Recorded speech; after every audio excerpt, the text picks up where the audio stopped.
When learning how to go from having negative thoughts to consistently and always having positive thoughts, it's really important that you know how to build resilience, mental resilience.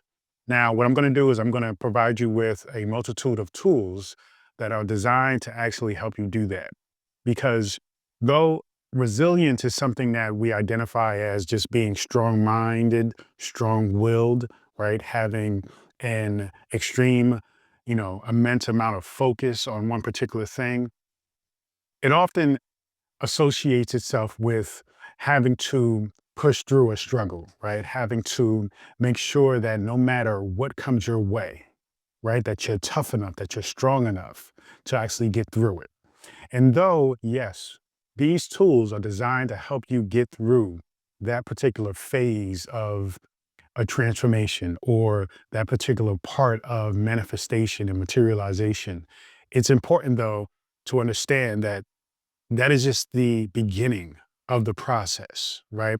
And at this phase, we're talking about the resilience to be able to push through a struggle, to push through a challenge. So, as we discuss negative thinking, understand that it will be encompassing of changing and transforming your way of thinking from negative to positive. And so, when we talk about resilience, we're really talking about that initial stage of having to deal with something, but it is right before you learn to transform and turn that quote unquote problem into an actual solution. It's right before you actually learn to not see it as a problem, to actually shift your negative thinking into positive thinking. You see, because within that, there is a few steps, right? Within the learning to acknowledge and see, okay, this is a problem that I have dealing with negative thinking. And that is just a matter of perspective, right? My subjective point of view as to how I'm looking at this particular situation, this particular event, right? This particular thing. And as long as I continue along the trajectory of using these tools in the right way, in the right order, then it's just simply a matter of understanding that all I have to do, all you have to do, is simply change your point of view, change your perspective, change the way you look at that particular situation. And thus, that then changes your mindset from a negative way of thinking to a positive way of thinking. But as you are still in this state of negative thinking, you have to have a sense of resilience in order to continue to push through until that transformation of positive thinking happens, you see. So these tools are going to help you to understand, okay, there is a level of strength that you must have, right? To continue moving forward, a level of will to continue moving forward. So that way you don't simply just give up and just say, well, this negative thinking is just the way it is. I'm being realistic. This is the way the world works. And you're just throwing your hands up and allowing life to happen to you. You're allowing all of the thoughts that everybody else has been telling you to be received. And you're just taking it all in without taking absolute agency and control over creating your own reality. So you have to be mindful that this process is that it is a process. Now, these tools are very simple, but profound tools that are actually going to help you and support you in getting through that initial hump of transforming the negative thinking, right? Pushing through and then creating the positive reality. You see? So the first thing we're going to talk about is meditation. Meditation is something that many people have discussed, and I'm sure you're familiar with it. But it's very important that when you talk about things like meditation, that you're mindful and intentional about what it is that you're doing with it, why you're doing it. Because just to simply say you're meditating just to meditate really may not give you as much benefit as if you were to say, I am meditating because I want to shift from negative thinking to a way of positive thinking, right? A state of positivity and understanding. And when you understand that, okay, if you are intentional about your meditation, then that is going to produce the most results, So with meditation, what you're meditating to achieve and to understand really is inner peace. You're looking to rewire your mind to step away from the problems, right? Step away from the negativity, the way of thinking that you have associated with negative thinking, right? You want to step away or step outside of the current situation that has you locked in to this highly emotional, highly intense way of thinking that makes you feel negative, that lowers your vibration, that lowers your frequency. And when you do that, then you can actually be more objective about what it is that you're doing. Now, I don't believe you can be completely 100% objective. You can be as objective as possible. And what I mean by objective as possible is understanding the art of being neutral, right? Neutrality. And I'm going to get more into that in a second. But meditation focused on inner peace is very important. The inner peace happens from being non attached, right? Not attached to what is happening as if it is you, right? As if the event, as if the situation, as if the emotions or the thoughts are you. You want to understand that they are not you. So you are detaching yourself from those experiences. And when you detach yourself from those experiences, then it allows you to understand and connect more with peace because that is more of your true nature is peace. But many times we're being led by the ego, and the ego is thus creating all of these negative states of existence, right? Negative thinking and, you know, negative emotions, negative actions or reactions, right? So you want to be mindful, and meditation creates that sense of mindfulness because it allows you to step away from the mind and actually exist from a place of pure consciousness, which is who you are. Now, if you don't understand how do you step away from the mind, meditation is simply about observing your thoughts, realizing that you are having a thought, that you are simply just feeling sad, right? That you are feeling angry, but you are not anger itself. Okay? You are having a thought, but you are not the thought itself. So even when you speak or explain and examine exactly what it is that's going on, you're learned in the language that you're speaking that you, the I, right, in the statement is actually separate from the thing that you are experiencing. Okay, so you would say something like I am mad, right? I is separate from mad, right? I am feeling upset. I is separate from upset. Okay. So this is what meditation does. And eventually you get to a point when you practice meditation long enough where you truly understand the existence of I and what that means and how that separates you from all the experiences that you're having as a human being, right? Because as a human being, we're here to experience emotions. We're here to have thoughts, right? We're here to do things.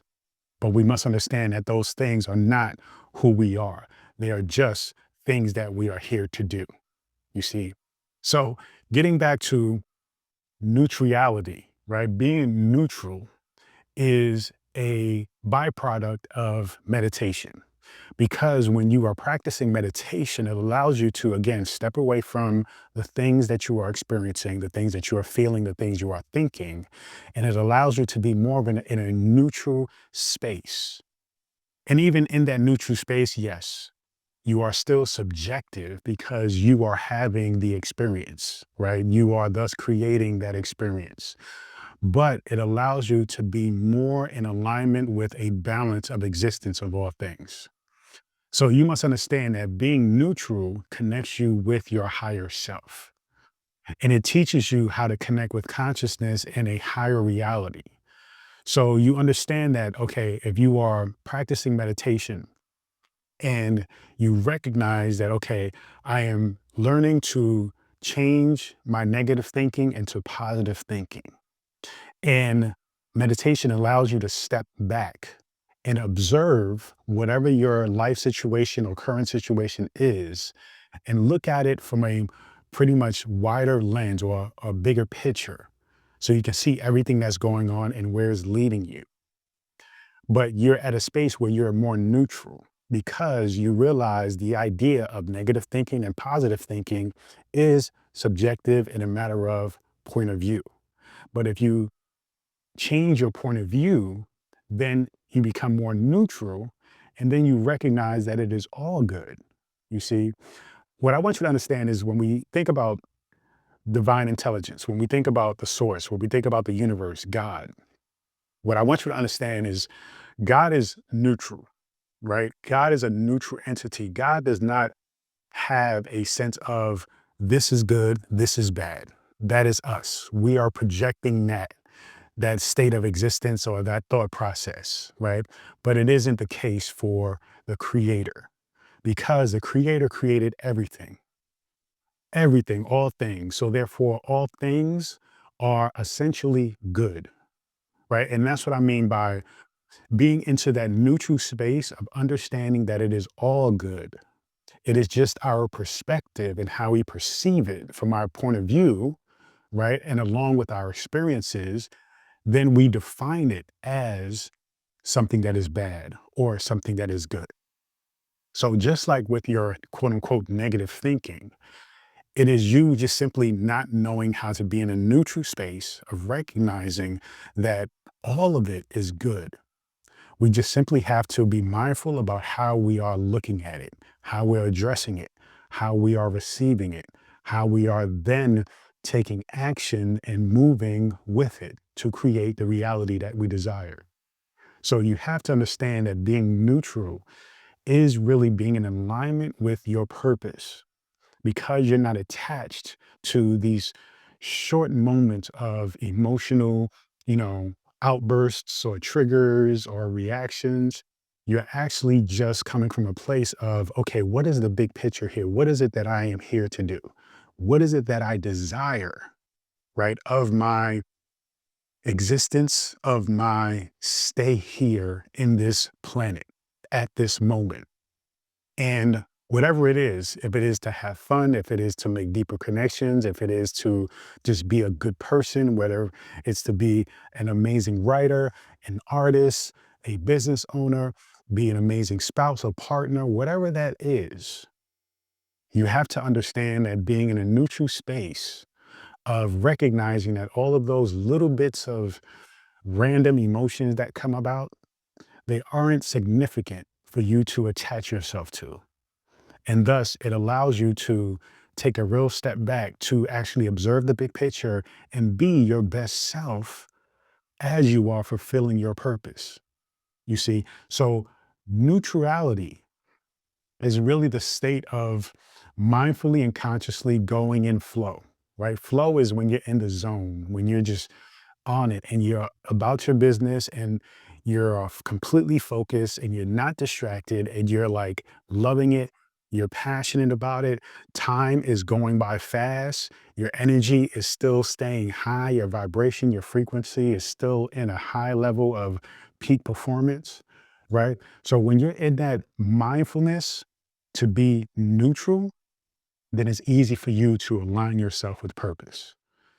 So when you understand that, then you start to really see, okay, this is how we transform negative thinking into positive thinking by recognizing that if we are in a neutral state, that it is all positive, and you just have to be conscious about how you're going to react, right? What you're going to do, right? So instead of being triggered, right, and then shooting, right, you're triggered and then you just simply react. We don't want to do that. We want to aim, right? We want to aim first, be mindful, and then shoot. Okay. Now, you have to understand the importance of all these things, but it lends itself to a conversation about forgiveness as well. Because though we often associate forgiveness with another being, another person, another, entity or thing, forgiveness really comes down to self. So when you are going through this process of transforming your understanding of negative thinking and positive thinking and how it ultimately shifts and directs your reality, then you start to look back on certain things that has happened, certain things that you've done. And then you start to realize, wow, okay, so this response that I had to this one particular event, was out of line, right? Out of pocket, and you feel like it wasn't productive and it caused more harm than good. It is important to allow yourself to forgive yourself for that because you were doing the best you can with the skills you have.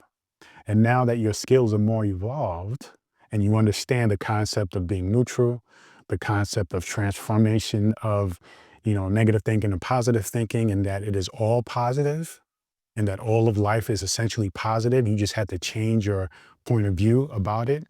Then you start to see, you know what? Okay, I can let go of feeling ashamed, feeling guilty about how I reacted, and thus allow myself to move on from it because you were a different person then, right?